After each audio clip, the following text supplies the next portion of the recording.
Ya,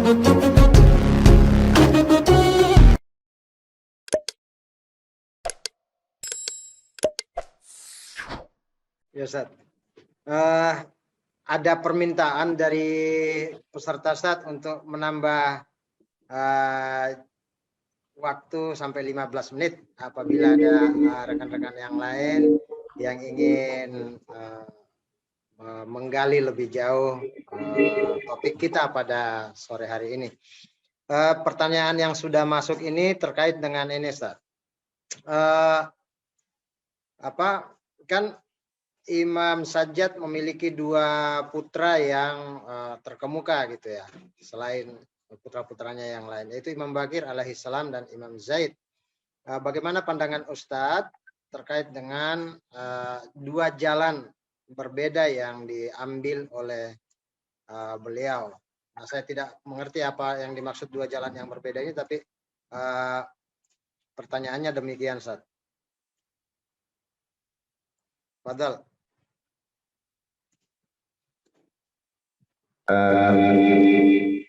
Ya, perbedaan itu adalah keistimewaan.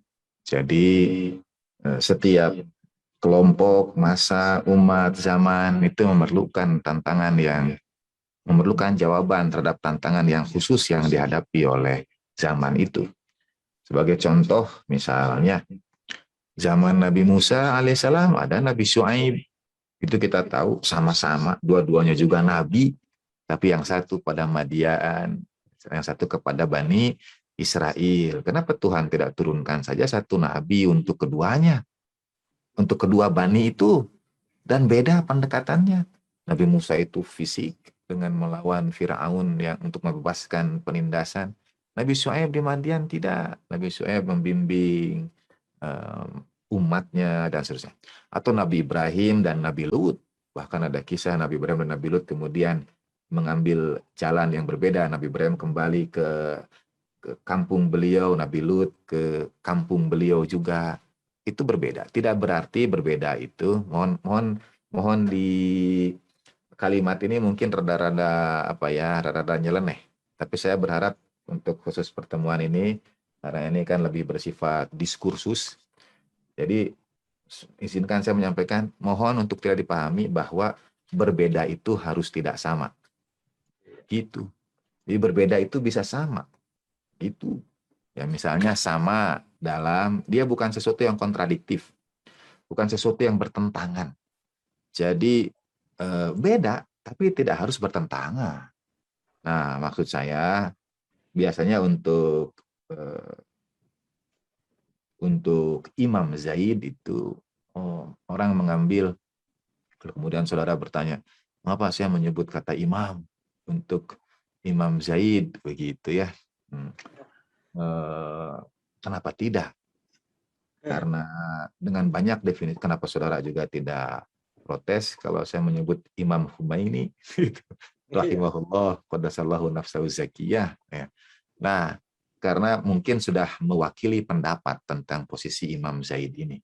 Biasanya orang merujuk kepada Imam Sajjad alaihissalatu wassalam, pada Imam Ja'far Shadiq alaihissalam yang menyampaikan rahimallah, Allah Ta'ala menyayangi pamanku Imam Zaid itu gitu. Jadi kalimat dari Imam Ja'far itu sebetulnya sebuah pujian, dan itu sudah cukup bagi pengikut Ahlul Bait alaihissalam. Kalau ada seseorang dipuji oleh para imam, itu menunjukkan derajat dan kemuliaan mereka gitu. Nah, kita tidak bisa menghakimi karena siapa yang diantara kita yang mengetahui 24 jam. Ini misal ala sabilil mithal, dan mohon untuk tidak dianggap benar. Tapi misalnya siapa di antara kita yang berani mengatakan bahwa Imam Zaid itu tidak mohon izin pada imam zamannya, misal ini. Dan kalaupun beliau diberikan izin, apa imam zamannya, Imam Sajjad atau Imam Baqir perlu menyampaikan itu kepada publik? Tidak selalu. Jangankan para imam, sekarang juga pemerintah tidak selalu menyampaikan segalanya pada publik. Gitu. Artinya ada bagian-bagian yang memang tidak perlu disampaikan kepada khalayak banyak, dan biarlah ia tetap menjadi rahasia gitu ya. Biarlah ya tetap menjadi bagian dari perjuangan itu. Kita tidak pada posisi menghakimi, tetapi pernyataan dari Imam Ja'far yang mendoakan Imam Zaid itu saya kira sudah cukup sebagai kemuliaan beliau. Nah, dan selalu ada seperti Imam Ali alaihissalatu wassalam atau juga Imam Hussein alaihissalatu wassalam. Imam Ali itu pada beberapa peristiwa pertempuran beliau kadang ada meminta supaya Imam Hasan dan Imam Hussein alaihissalam tidak berangkat ke medan perang. Bukan karena Imam Ali tidak yakin pada kemampuan mereka berdua, tapi Imam Ali titip jangan sampai keturunan Nabi terputus. Padahal Imam Ali tahu itu hadis tidak akan henti-hentinya urusan itu sampai berlalu 12 khalifah. Imam Ali tahu itu pelanjut baginda Nabi SAW dari keluarga Nabi, tapi Imam Ali tetap menjalankan ikhtiar manusiawi. Saya paling senang mencontohkan ini, saudara, kalau saudara selalu menggantungkan kepada pertolongan gaib selalu, begitu, tidak ada strategi, tidak ada cara kita berikhtiar, maka baginda Nabi SAW tidak perlu menggali parit pada perang parit itu. Tidak perlu, untuk apa menggali parit begitu panjang, lebar, dalam. Di situ ada strategi yang digunakan. Jadi begitu pula misalnya Imam Ali menahan Imam Hasan, Imam Hussein untuk tidak berjuang, atau kalaupun berjuang tidak menjadi pasukan pertama yang maju ke medan perang begitu. Itu karena jangan sampai terputus keturunan Rasulullah Shallallahu Alaihi Wasallam. Ketika Imam Sajjad alaihissalam hendak berangkat menjalankan tugas beliau sebagai pengikut untuk membela imam zamannya, membela Imam Hussein alaihissalam, bukan hanya sebagai putra terhadap ayahnya, tapi sebagai pengikut untuk membela, melindungi imam zamannya. Itu kewajiban kita semua sebagai pengikut imam zaman. Karena imam zamannya waktu itu adalah Imam Hussein alaihissalam, dan Imam Sajjad alaihissalam menjadi pengikut imam zaman yang paling setia. Maka wajib bagi Imam Sajjad alaihissalam untuk membela. Dan indahnya peristiwa Asyura, indah dalam artian nilai-nilai Islam yang agung itu ditampakkan pada Asyura. Semua yang berangkat ke medan perang itu selalu meminta izin dulu pada Maula. Mereka tidak ingin keberangkatannya itu karena amarah, karena ego, karena nafsu, karena kesal. Tidak. Tapi karena perkenan dan izin imam. Semua kita tahu kisah Asyura itu datang dulu pada Imam Hussein alaihissalam. Izinkan aku. Semuanya minta izin dulu secara syar'i itu. Demikian pula Imam Sajjad. Dan ketika Imam Sajjad hendak berangkat mohon izin, Imam Hussein alaihissalam menyampaikan pada Sayyidatina Zainab sallallahu alaihi wasallam, tahan dia. Tidak diperkenankan oleh Imam Hussein alaihissalam. Mengapa? Supaya tidak kosong bumi dari keturunan Rasulullah sallallahu alaihi wasallam. Tapi putra yang lain, jadi misalnya nih kalau saya mau bertanya dengan redaksi yang sama, mengapa Imam Hussein alaihissalam izinkan Sayyid Ali Akbar berperang dan Imam Sajjad tidak? Bukankah kedua-duanya adalah putra Imam Hussein? Mengapa Imam Hussein berbeda dalam perlakukan kedua putranya? Imam Hussein tidak adil, dan seterusnya. Itu. Jadi saya kira contoh-contoh itu menunjukkan kepada kita demikian pula perbedaan di antara perbedaan tidak selalu berarti bertentangan. Gitu. Mohon maaf ini Ustaz Safin kalau jawabannya. Mohon berkenan Kiai Miftah untuk kita masih lanjut. Kayaknya masih ada beberapa pertanyaan yang masuk. Ada pertanyaan yang pendek saja ini. Apakah Sahifah Sajjadiyah ini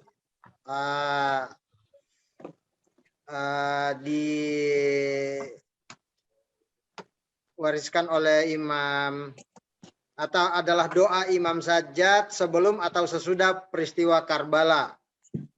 Itu satu. Kedua, apa akhlak kita untuk memperlakukan kitab ini? Apakah kita perlu bersuci terlebih dahulu untuk menyentuh doa-doa ini? Barangkali itu dulu dua pertanyaan pertama, Ustaz. Masih ada dua pertanyaan yang lain sesudah ini. Pertanyaannya berat-berat ya. Jadi saya sudah bisa mengetahui betul-betul ini walaupun short, tapi course. Jadi betul berat ini pertanyaannya dari saudara sekalian. Tentang bersuci secara fikih dikhususkan untuk ayat-ayat suci Al-Quran secara fikih. Ya. Kita wajib bersuci itu untuk menyentuh ayat-ayat Al-Quran. Dan dalam kitab Sahifah itu ada ayat Al-Qurannya. Jadi kita wajib bersuci ketika menyentuh ayat Al-Quran yang ada pada Sahifah secara fikih. Bahkan secara fikih juga kata iblis yang ada dalam Al-Quran disentuhnya harus dengan kesucian. Jadi kalau ada kata iblis, kita wudhu dulu atau tidak mau menyentuh katanya. Iblis itu makhluk terkutuk, harus. Kalau kata iblis itu terletak di antara barisan ayat Al-Quran, maka kita wajib menyentuhnya dengan kesucian. Tapi di atas fikih itu ada adab. Ya. Mungkin saudara akan melanjutkan. Di atas fikih ada apa? Ada akhlak. Dahulukan akhlak di atas fikih. Itu bagian course yang lain. Ya. Nah ini ada adab. Apa adab itu? Adab itu adalah sesuatu yang tidak diizinkan oleh hati. Sebagai contoh begini aja. Saya saya selalu terkesan dan waktu mendengarnya terus terang saya meneteskan air mata.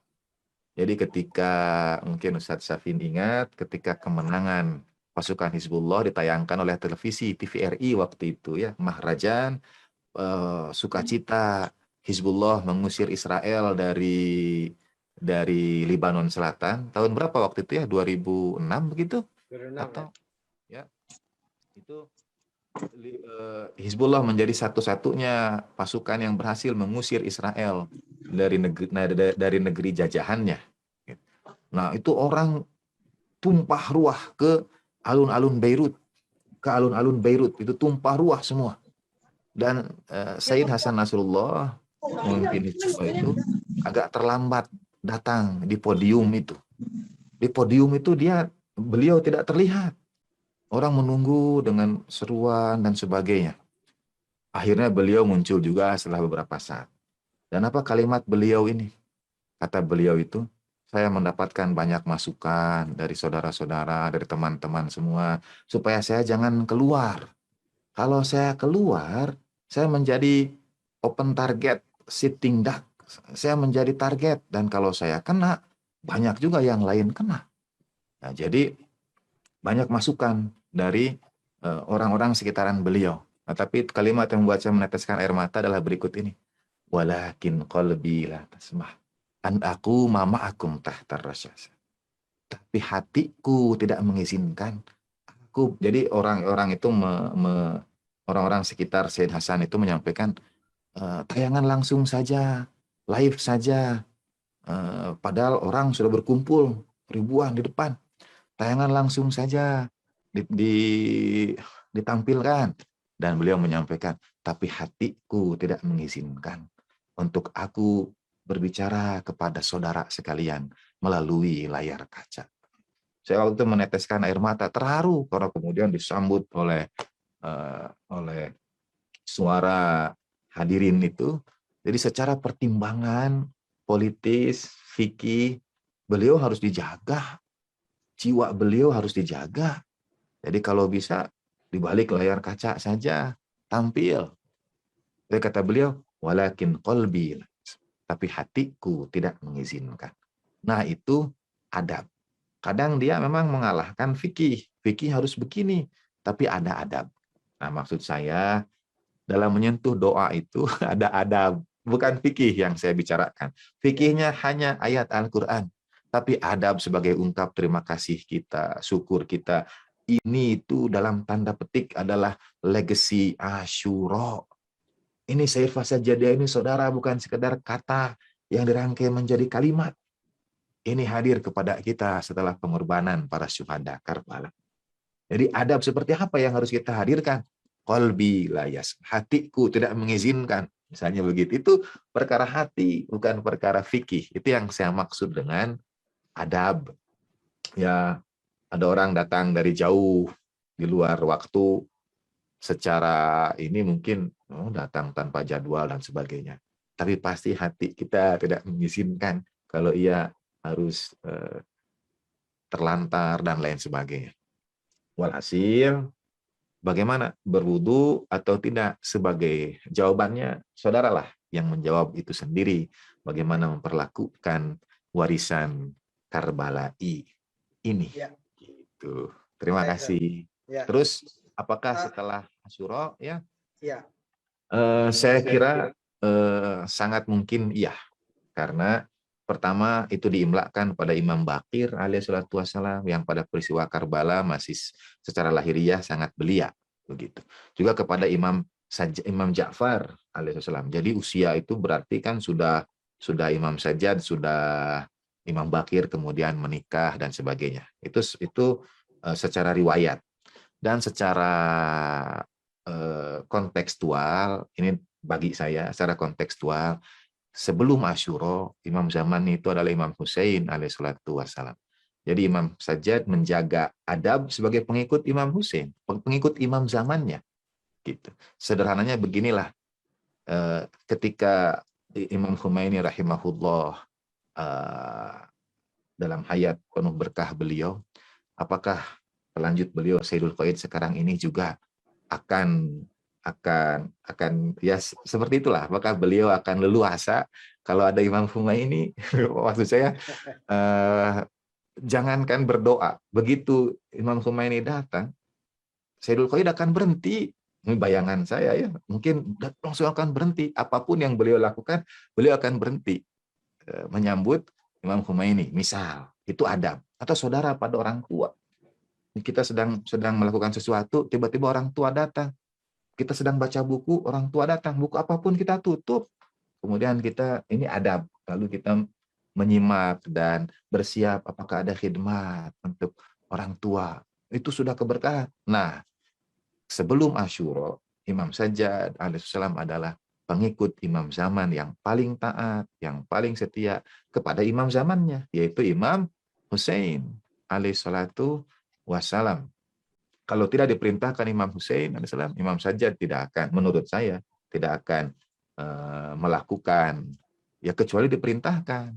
Seringlah di antara kita, misalnya diperintahkan untuk berdoa, tapi kita tahu ada guru kita, ada kiai kita, mana berani kita berdoa ada beliau-beliau, kecuali kita diperintahkan oleh beliau-beliau itu. Misalnya Miftah baca doa lebih, kemudian kita baca doa.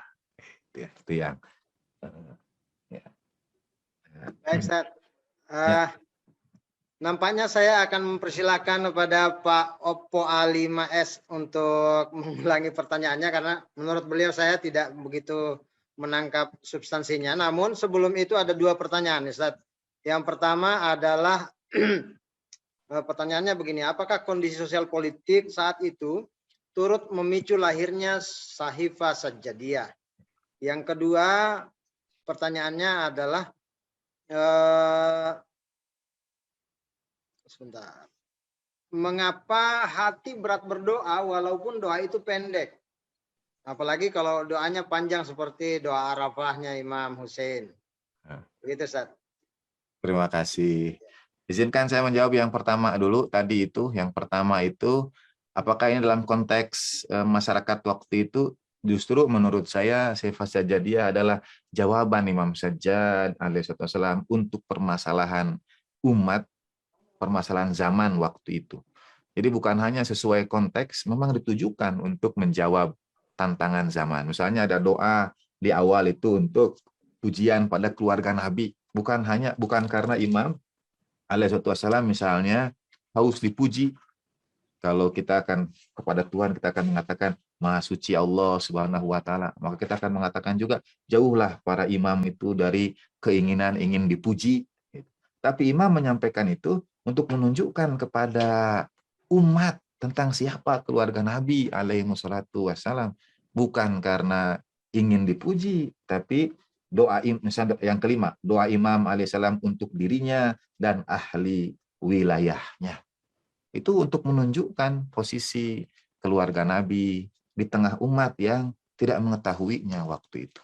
Gitu, kurang lebih dengan doa-doa yang lainnya. Terima kasih. Terus yang kedua, mengapa kita berat berdoa dengan doa yang pendek, apalagi dengan doa yang panjang? Nah, ini mungkin juga tidak berlaku umum, ya artinya boleh jadi juga ada yang baca doa yang panjang. Tentang doa ini banyak. Boleh jadi ada yang baca doa yang panjang, tapi ya lewat begitu saja. Apalagi kalau sudah jadi rutinitas. Misalnya doa Kumel sering baca, tahu-tahu sudah ya syari ar-ridho gitu. Oh, sudah sampai ujung gitu karena rutinitas sering dibaca. Tapi masih mending, walaupun hanya singkat, itu masih mending. Eh, dan kalau menurut saya, jadikanlah itu sebagai doa. Eh, doa kita kepada Tuhan. Ya Allah, doa kita. Mengapa saya itu baca doa pendek juga sulit? Apalagi baca doa yang panjang. Ya sudah, doanya itu aja. Itu ya Allah, karuniakan kepada aku supaya dalam doa dalam sifat sajadah itu ada kalimat supaya seperti munajat sa'badiyah kamalal inqita begitu. Supaya ada kebergantungan mutlak pada Tuhan. Jadi tidak apa-apa bahkan doa itu karena dalam dalam istilah doa kan ada doa, ada munajat, ada nida begitu. Nah, kadang kadang doa juga itu hanya sekedar mengingat juga sudah jadi doa.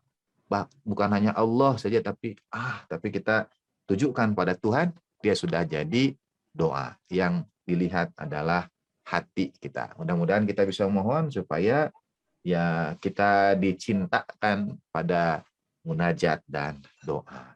Terima kasih. Ya, terima kasih banyak. Para peserta sekalian, sayang sekali kita sudah ada di ujung acara. Tadi saya sempat menjanjikan kepada Pak Oppo 5S untuk berinteraksi langsung dengan Ustadz Miftah, tapi sayang sekali kita dibatasi waktu dan masih ada acara kami yang lain yang harus segera kita jalankan.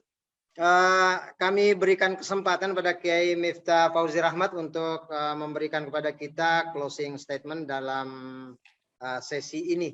Dan seperti harapan beliau tadi, mudah-mudahan di waktu yang akan datang kita bisa bikin kurs yang panjang untuk itu. Fadal Ustaz. Terima kasih. Berapa lama saya diberi closing statement ini? 2 menit, Ustaz. 2 menit. Terima kasih. Ya, Ustaz. Jadi dalam 2 menit ini saya hanya ingin untuk membaca kalimat penutup Allahyarham pada terjemahan Saifah Sajadiyah ini yang beliau selesaikan dari buku Saifah Sajadiyah ini beliau selesaikan pada tanggal 13 Rajab, yaitu pada wiladah Amirul Mukminin alaihi salatu wassalam.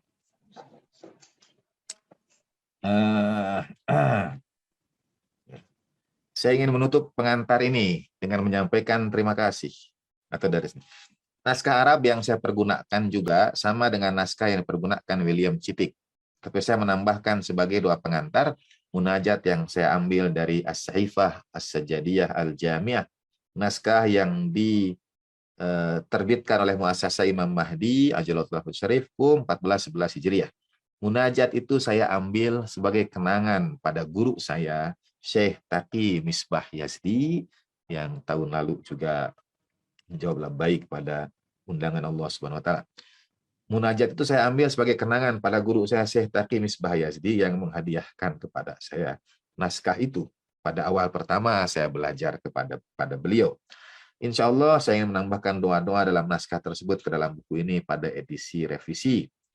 Saya ingin menutup pengantarnya dengan menyampaikan terima kasih saya yang paling dalam kepada Sayyid Muhsin Nabawi, mantan Duta Besar Republik Islam Iran di Indonesia, yang mendorong saya untuk mengerjakan terjemahan ini dengan segala cara, bahkan dengan kecupat di antara kedua mata saya. Beliau pernah berkata bahwa beliau ingin membawa Saifah Sajadiyah ini, terjemahan bahasa Indonesia ini, ke dalam kain kafannya ketika ia kembali ke hadirat yang Maha Kasih dan Maha Sayang. Terima kasih saya aturkan juga kepada istri dan seluruh anggota keluarga saya yang dengan caranya sendiri membantu penerbitan ini. Juga kepada keluarga besar dalam kecintaan. Keluarga besar saya dalam kecintaan kepada ahli bait, ahli Muhammad. Akhirnya, satu paragraf lagi, Saya persembahkan buku ini kepada semua pecinta ahli bait dengan harapan semoga Allah menganugerahkan kepada kita keindahan kecintaan kepadanya dan kelezatan bermunajat kepadanya. Semoga salam sejahtera dilimpahkan kepada Rasulullah SAW dan keluarganya. Salam sejahtera bagi Imam Sajjad alaihissalam ketika dilahirkan, ketika terbaring di Karbala, ketika menyertai putri-putri Rasulullah SAW dalam prosesi tawanan, ketika Allah Subhanahu wa taala memanggilnya ke sisinya dalam keadaan teraniaya, dan ketika dibangkitkan pada hari kiamat untuk memberi syafaat dengan izin Allah Subhanahu wa taala. Wassalamun alal mursalin walhamdulillahi rabbil alamin. Walafu minkum wa sallallahu ala sayyidina Muhammadin wa alihi tahirin walhamdulillahi wa ma taufiqi illa billah alaihi tawakkaltu wa ilahi unib. Terima kasih semua yang terlibat. Mohon maaf segala kekurangan. Wassalamualaikum warahmatullahi wabarakatuh. Waalaikumsalam warahmatullahi taala wabarakatuh. Terima kasih banyak Kiai Miftah Rahmat yang siang sore hari ini berkenan mengantarkan kita pada satu pembahasan yang singkat tetapi dalam mengenai dimensi tauhid atau ma'rifatullah yang dikandung oleh Sahifah Sajjadiyah. Sebenarnya Ustadz masih ada satu yang ingin bertanya nih, apakah Allah yarham Kiai Haji Dr. Jaludin Rahmat ketika menerjemahkan ini ada amalan khusus atau tidak, Ustadz? Ya. Antara ingin menyampaikan atau tidak ini. Tentu amalan khusus saya sampaikan tadi, Bapak itu sebelum menerjemahkan Sahifah Riyadhah dulu, ada saum dulu, ada pensucian dulu, ada mengaji dulu, ada ziarah dulu, niat menghadiahkan. Bahkan kalau dalam proses itu kemudian Bapak bertemu dengan kalimat atau kata yang menurut Bapak mungkin kadang kita dalam proses kreatif itu kadang ya ada bukan kebuntuan tapi ada greget gitu. Ini apa yang paling pas begitu ya. Bapak akan berhenti istirahat dan berkata ini mesti ziarah dulu. Gitu. Jadi ya Pak, beliau akan mengambil air wudhu, ya. Kemudian mengkhususkan untuk berziarah pada Imam Sajjad alaihi salatu wassalam. Jadi yang terjemahan ini pun sebetulnya insya Allah ada keberkahan ikhtiar itu, keberkahan usaha itu. Tapi ada bagian yang sebetulnya sangat menarik dalam artian ini sih saudara believe it or not, dan sekiranya ini ditayangkan juga, mohon bagian berikutnya boleh diedit dan dihilangkan. Jadi ketika waktu itu kami, ini sebetulnya terbitan awal, terbitan pertama Mutahari Press ya.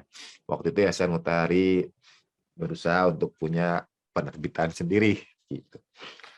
Dan seperti umumnya penerbit baru, kendalanya itu ada pada marketing. Ya, dialami oleh semua ya. Nah, jadi kita cetak sendiri, kita susun sendiri. Nah, kawan-kawan yang menyusun itu mengambil beberapa ruangan di rumah sahabat kami yang membantu dalam proses pencetakan. Untuk cetakan pertama itu, bagi yang mengetahui proses penerbitan dan pencetakan, maka bagian-bagian halaman itu dia tersebar, kemudian kita susun, kita komplit disebutnya lah, supaya jadi buku dengan urut-urutan yang tersusun dengan benar. Dan banyak orang menyusun dengan bagian-bagian sendiri yang sudah tahu mana bagiannya. Biasanya kita tidak saling ganggu karena begitu dipindahkan pasti akan lupa lagi itu urut-urutan mengumplit dengan baik itu. Nah, kira-kira tengah malam, karena kita kerjakan sampai larut malam, lalu waktu itu sedang tayang, saya kira mungkin Piala Dunia begitu ya, Piala Dunia tayang. Dan teman-teman sepakat karena ada pertandingan live, istirahat dulu. Gitu. Kita istirahat dulu. Jadi semuanya keluar dari ruangan ngumplit itu dan istirahat dengan menonton pertandingan sepak bola. Selesai pertandingan sepak bola, ya semua kita lanjutkan lagi karena ada tenggat untuk penerbitan untuk launching buku itu. Dan kembali ke ini sebetulnya belum pernah disampaikan di online ini Ustadz Syafi ini. Jadi karena ini mengenang syahadah Imam Sajjad dan Salam dan keberkahan terjemahan Allah Yarham saya sampaikan. Jadi begitu teman-teman itu masuk ke ruangan ngumplit, ruangan menyusun lembar-lembar itu menjadi buku, sejenak itu tiba-tiba mereka terdiam, hening beberapa saat dan terdengar teriakan. Karena mereka semua berlarian meninggalkan ruangan itu yang ditemukan sudah tersusun rapi. Dari semua kertas yang awalnya berserakan, tersusun rapi dan sudah selesai dikumplit. Itu sebetulnya bagian yang ya kita tidak pernah tahu karena semua kita sedang berada di luar waktu itu, tidak ada orang lain. Tapi ketika masuk, kita menemukan buku itu sudah tersusun dengan rapi. Terutama kalau saudara penasaran, itu edisi pertama. Ini bukan edisi pertama. Edisi pertama itu cetak lux, kertasnya kertas art, covernya itu color. Kalau ini 2 warna, tapi yang itu color. Ya karena Allahyarham waktu itu berharap dapat dibuat seindah mungkin, sebagus mungkin. Karena itu ya dalam tanda petik persembahan beliau.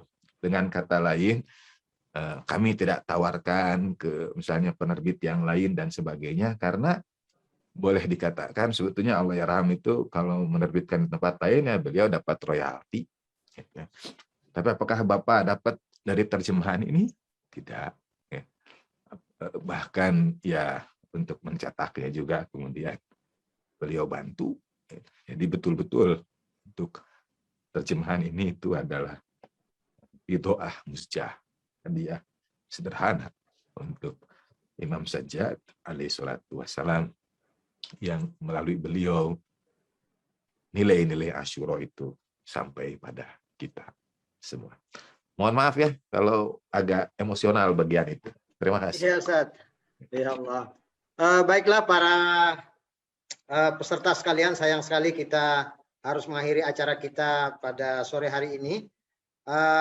Terima kasih dengan sangat tulus pada Kiai Haji Miftah Fauzi Rahmat pada sore hari ini dan juga teman-teman sekalian yang mengikuti acara sampai akhir. Izinkan kami untuk menutup acara pada sore hari ini sekaligus menutup seluruh rangkaian short course Teladan Abadi Imam Sajjad.